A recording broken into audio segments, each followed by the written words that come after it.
In a poor rural town, a 12-year-old black girl was forced to drop out of school to sell vegetables and support her stepfather. One day, on her way home, she came across an old man lying on the roadside, badly injured and bleeding, while everyone else passed him by. She used her vegetable cart to push him to the hospital, gave up all the money she had, and even handed over her late mother's only necklace to save his life. She had no idea he was a billionaire, and that her life was about to change forever. In the soft gray light of early morning, the town's market stirred awake. Chickens clucked in the distance, and the faint rattle of wooden carts echoed between the rusting metal roofs and the dirt roads that had long forgotten what pavement felt like. Liana walked slowly, both hands gripping the rough wooden handle of a squeaky cart that wobbled with every step. She was 12 years old, black and small-boned. Her hair was tied into 2 loose braids, her brown shirt was 2 sizes too large, and her skirt was patched at the knees. Her feet were bare, stained with mud from the walk through the field. The cart was little more than a box with wheels, held together with nails and hope. Inside were bundles of collard greens, a few onions, and 3 soft tomatoes. Vegetables she had picked by flashlight the night before, while her stepfather, Rick, drank himself into silence on the porch. Her voice was hoarse as she called into the crowd, "Fresh greens, $1, fresh onions." She didn't. Vendors near her had proper tables, colorful umbrellas, crates lined with crisp lettuce and bright apples. People stopped to talk with them, to taste samples, to laugh. No one stopped for Liana. They walked past her without a glance, or worse, with pity in their eyes. A woman carrying a leather purse looked her over and said under her breath, "Poor child ought to be in school." Liana didn't answer. She had heard that too many times. She wanted to be in school. She missed it. But school didn't buy food. Her stomach ached, not just from hunger, but from the pressure of knowing she hadn't sold enough yet. She needed at least $10, or Rick would explode again. The bruises on her arm from last week's lesson had only just started to fade. She adjusted the bundles in her cart to make it look fuller, even though she knew it didn't help. Mid-morning came, and the sun started to beat down. Sweat stuck to her shirt, and her bare feet burned against the warming dust. A man in dirty overalls stopped by her cart. He picked up a bunch of greens, inspected it like it was rotten fish, then scoffed. "I'll give you 50 cents for the whole bunch." Liana hesitated. The greens were worth at least $1. She needed that. But before she could answer, the man shoved them back in the cart and muttered, "Girl like you should know better than to argue." He walked away. She didn't cry, not in public, not anymore. By noon, the market had started to thin out. Vendors packed up, a few rolled their tarps, others counted cash. Liana had sold only 3 bundles. She looked down at her cart, still half full, and whispered to herself, "It's okay. I can still make it up on the way back." But even she didn't believe it. She turned her cart toward the road home. The path stretched long and quiet, framed by old trees and dry ditches. There were no sidewalks, no bus stops, just the distant hum of a few cars and the rustle of wind through weeds.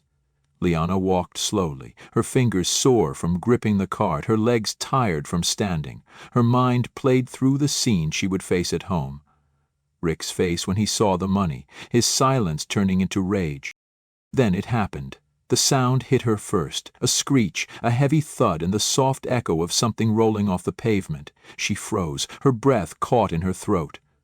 Around the bend where the road dipped low, she saw a figure lying still by the edge. She ran forward, the cart forgotten behind her. An old man lay motionless, one leg twisted unnaturally. A pool of dark blood was forming under his head, seeping into the gravel. His clothes were wrinkled but clean. His hat had flown off into the grass. He looked like someone's grandfather. Someone who should have been at home, not bleeding alone on the road. Liana's hands trembled as she knelt beside him. "Sir?" she said softly. His eyes fluttered, then closed. She touched his arm. His skin was cold, but he was breathing. Barely. She looked around. The car that hit him was long gone. There were no other people, no houses close enough to knock on, and no phone in her pocket. She had never owned one. Her eyes fell on the cart. It was flimsy, meant for vegetables, not people, but it had wheels. It could move. She ran back to it, shoved the greens aside and pushed it toward him. She slipped her hand behind his shoulders and tried to lift. He was heavier than she expected. Her arms strained. She grit her teeth and whispered, "Please, don't die." The first attempt failed. The second, she got one side of him onto the cart. The third time, she managed to roll him in, legs dangling awkwardly off the back. Her heart pounded. She didn't stop to catch her breath. She grabbed the handles and started pushing. The road to the hospital was uphill for the first stretch. The wheels squeaked. Her legs burned. At one point, she nearly tripped over a pothole and the cart nearly tipped. A pickup truck drove by, slowed just a little, then sped off. "Please," she whispered to no one, "please, just let me get there." She didn't know how long it took, maybe 20 minutes, maybe more. When the hospital came into view, she ran the last few steps. Her voice cracked as she pushed through the front door. "Help," she cried. "He got hit. He's hurt bad." A nurse behind the counter looked up, startled. Another came around the corner, then paused at the sight of the girl and the old man on the cart. "Where's his ID?" the nurse asked. "Do you know who he is?" Liana shook her head. "No, he was on the road. I brought him here." The nurse sighed. "We can't admit anyone without insurance. Do you have any money?" Liana reached into her pocket and pulled out the crumpled bills she'd made at the market. Only a few. The nurse looked at them, unimpressed. "That's not enough." Without a word, Liana reached for her neck. From under her collar, she untied a thin, worn chain. A small silver pendant hung from it, oval-shaped, with faded engravings. Her mother's. The only thing she had left. She held it out with both hands. "Please, take this. Just help him." The nurse stared, then finally nodded to the staff behind her. Liana stood still as they wheeled the man away. Her cart, her vegetables, her money, and now her necklace were all gone, but someone might live because of her. And somehow, for that moment, that was enough. The sky had turned the color of wet ash by the time Liana left the hospital. Clouds hung low, bloated with rain, and the warm sunlight that had beaten down on her earlier had vanished.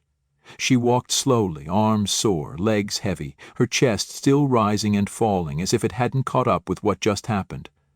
Her hands kept brushing against the spot on her collarbone where the necklace used to sit. It felt strangely hollow without it, as though her mother's voice had been silenced all over again. She didn't know the man's name. She didn't know if he would live, but she knew she had done the right thing. And somehow that made the loss feel both painful and proud.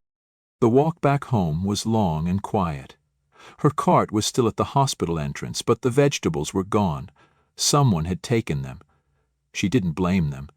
She didn't have the strength to push it any more, not with her shoulders aching and the last bit of energy drained from her feet. With each step, the fear grew heavier. She tried not to think about Rick. She tried not to picture his face when he saw her come home empty-handed, but as the trailer came into view at the edge of the cotton fields, every painful memory clawed its way back. The house looked as it always did, leaning slightly to one side, windows covered with cardboard, a screen door that swung open even when latched. Rick's truck wasn't out front. That gave her a few more seconds to breathe. She stepped up the creaking stairs, opened the front door, and stepped inside. The room smelled like sweat, liquor, and stale cigarettes. A broken fan clattered in the corner, blowing hot air across the floor. She moved toward the kitchen, took the few dollars she still had in her skirt pocket and placed them carefully on the counter. Then she stood still, eyes on the door, waiting. The moment came fast. The door slammed open behind her, and Rick's boots thudded against the floor. He was tall, broad-shouldered, white tank top soaked with sweat, hair matted down beneath his cap. His eyes were already bloodshot. "Where the hell you been?" His voice cracked the room like a whip.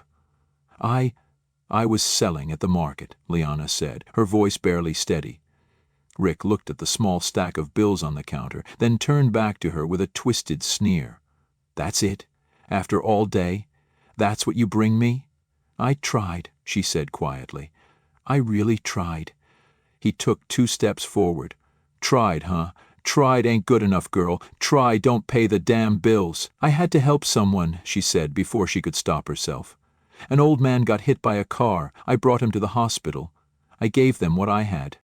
His hand flew faster than she could move. The slap cracked across her face, knocking her sideways. She stumbled into the kitchen table, grabbing the edge to steady herself. You gave away my money, he growled. To some damn stranger? You think you're a hero now, huh? She didn't answer. Her cheek burned, her eyes watered, but didn't spill. She stood up, slowly, holding her breath.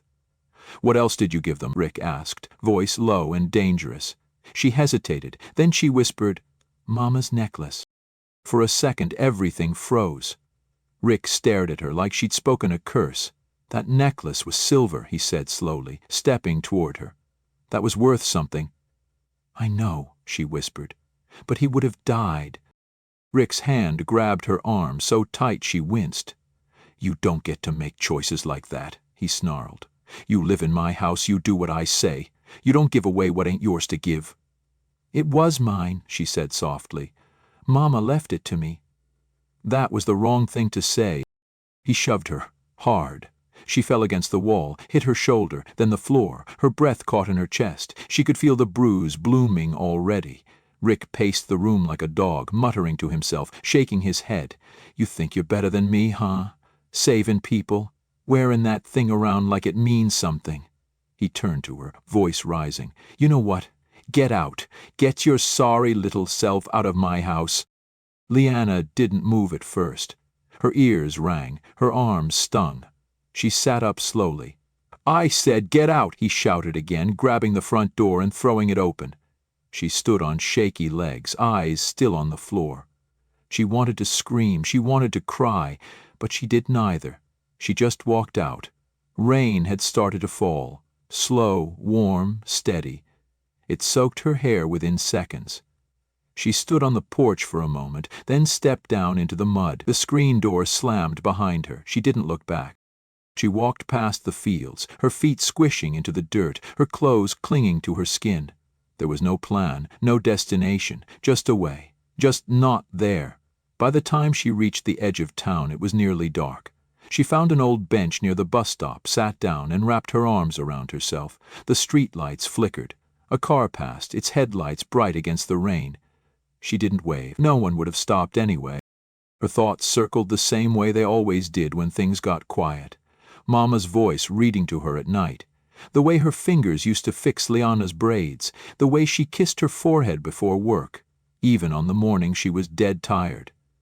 Liana reached up and touched the place on her neck where the necklace used to be. It felt empty now, but she didn't regret it. Not for a second. That man had needed help, and she had done something her mother would have been proud of. Still, pride didn't keep you warm. Pride didn't give you a bed. The rain kept falling, the night crept in, and Liana sat alone by the side of the road, the weight of the world pressing down on shoulders far too small to carry it. Morning light bled through the hospital blinds, soft and golden, painting stripes across the pale green walls. The heart monitor beside the bed beeped steadily, breaking the silence with rhythmic assurance. Mr. Donovan stirred beneath the covers. His head throbbed with a dull, persistent ache, and his ribs felt like they'd been through a blender.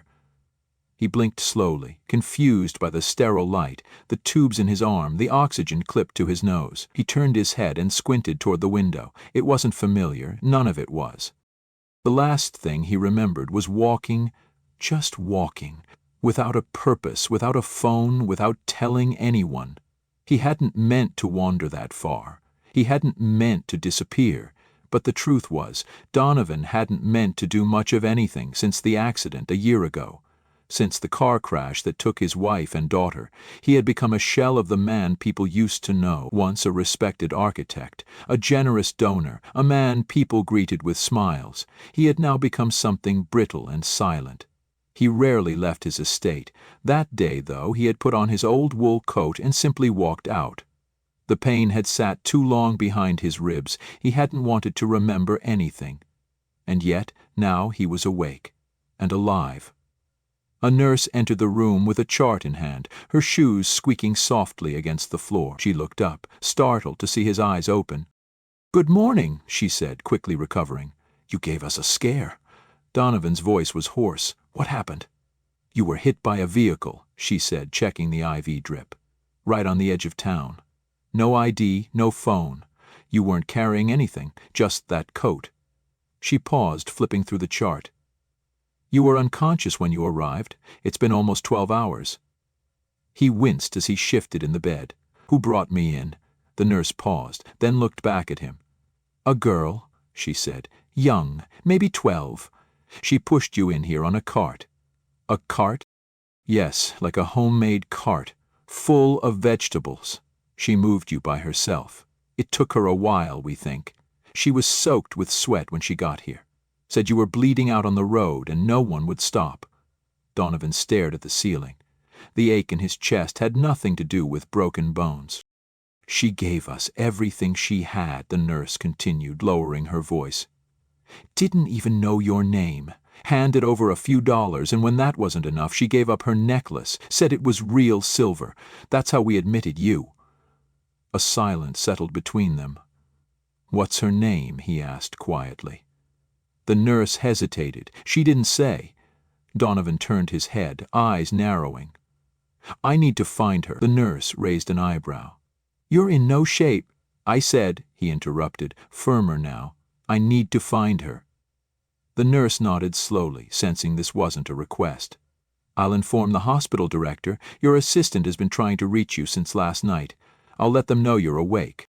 An hour later, Donovan's personal assistant, Marcus Bell, entered the room in a crisp navy suit, tablet in hand, eyes wide with worry. "Sir, thank God. We had no idea where you'd gone. You weren't answering calls. The estate staff thought you'd gone to the lake. When the police couldn't locate you—" Donovan raised a hand, silencing him. "Forget the panic. I need something else. A girl brought me here. She saved my life. Find her." Marcus blinked. "A girl? What girl?" "She's 12. Black. Thin. Wears a braid. She brought me in on a vegetable cart. Said nothing. Paid with a silver necklace." Marcus tapped rapidly on his tablet. "We can start by checking hospital cameras, reviewing admissions records, questioning the nurses who were here during intake. But if she left no name—" "Then ask everyone in town," Donovan said, his voice growing stronger with each word. "Go to the markets, the roadside stands, anywhere a child might be selling vegetables. Find out who she is. Bring her name. Bring her story. I owe her everything."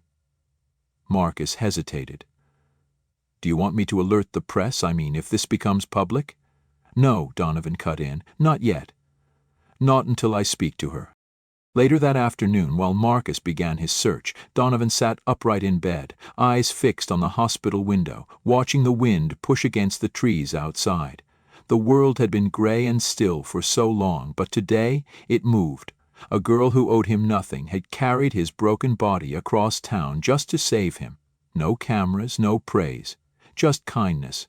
The sort of raw, honest kindness he hadn't felt since his daughter kissed him goodnight for the last time. Out there, somewhere in that town, was a child who had given up the last thing she had left of her mother, not for reward, not for recognition, but simply because it was right.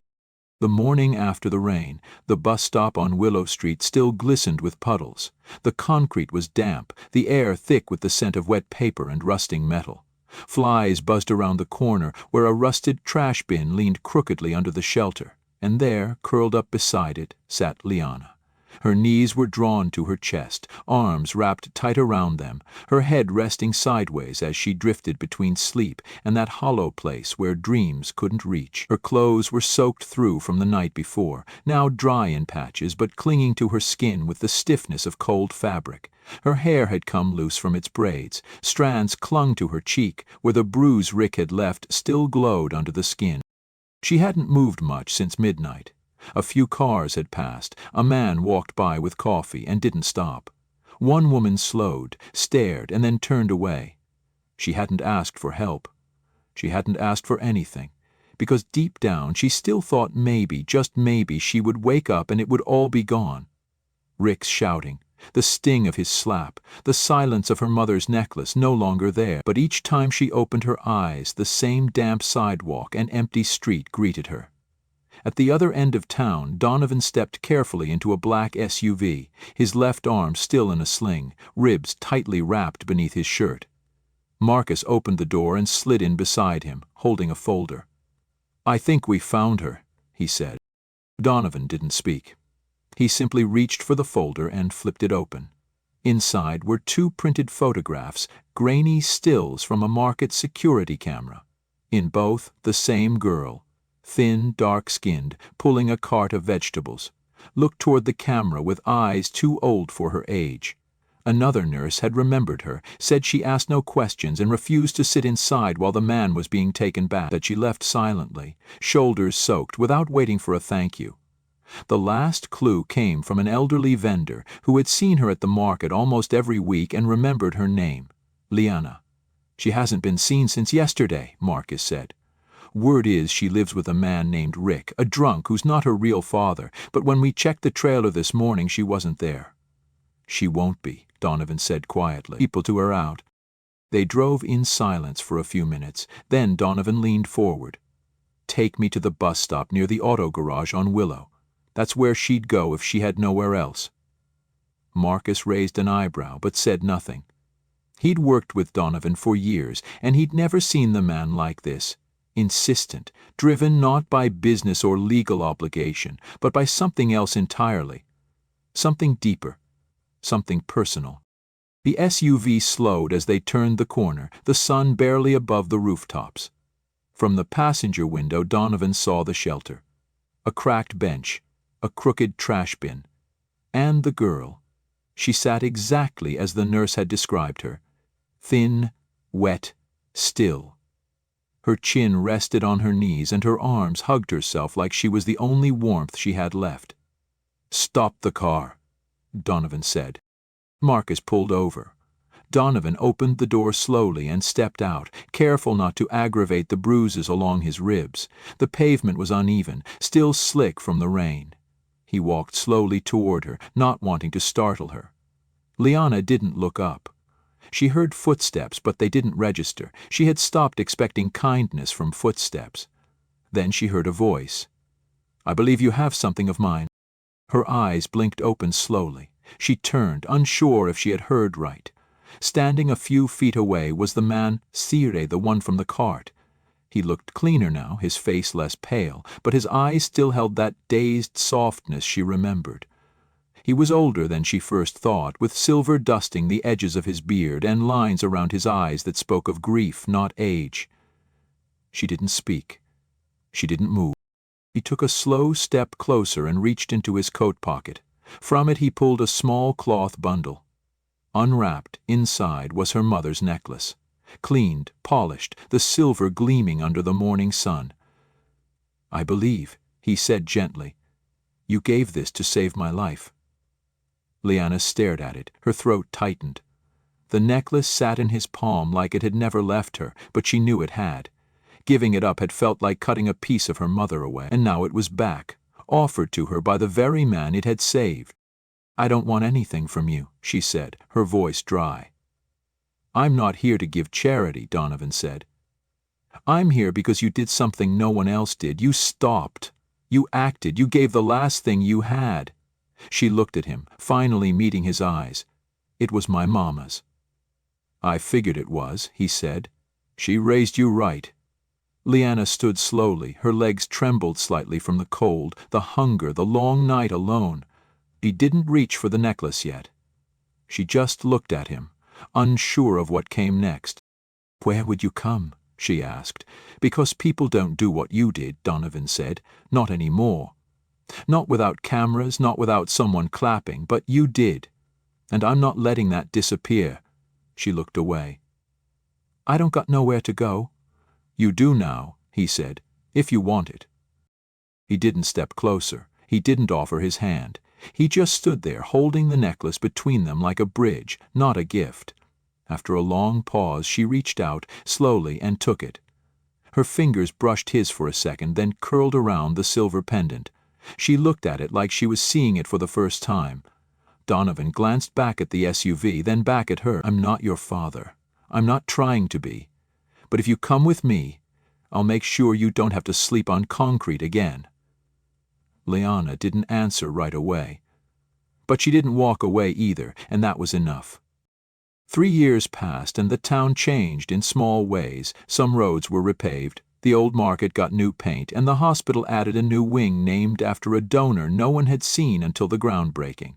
But no change was more meaningful, more permanent than the quiet opening of a modest brick building near the edge of town. It wasn't large. It didn't have marble floors or golden plaques, but above its entrance, carved clean and honest into the stone, were the words, "The Zoe Center for Youth and Courage." Most didn't know who Zoe was, but Donovan did. It was the name of his late daughter. And now it was the name of the place, built not just to honor her memory, but to reflect the spirit of the girl who had reminded him what life was meant to be lived for. Inside, a soft hum filled the hallways. Children of all ages sat in classrooms with warm yellow walls, art hanging from strings, books stacked neatly along the back shelves. In one room, a dozen girls gathered around a work table, cutting fabric for a sewing project. Among them was Liana. Taller now, stronger, her hair was longer and braided neatly, her clothes clean and chosen by her own hands. Around her neck, the silver necklace gleamed faintly against her skin. It had never left her again. She didn't flaunt it, she didn't speak of it, but it sat there quietly, a reminder of what had been lost and what had been found.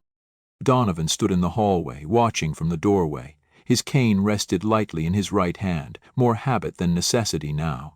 He hadn't spoken when he first arrived. He never interrupted when she was working. But this time she turned and saw him. Their eyes met. She smiled. A small, sure smile. He nodded once. It was enough. That afternoon they sat together outside under the shade of a maple tree behind the center. The autumn wind was cool but not cold. Leaves crunched gently under their feet.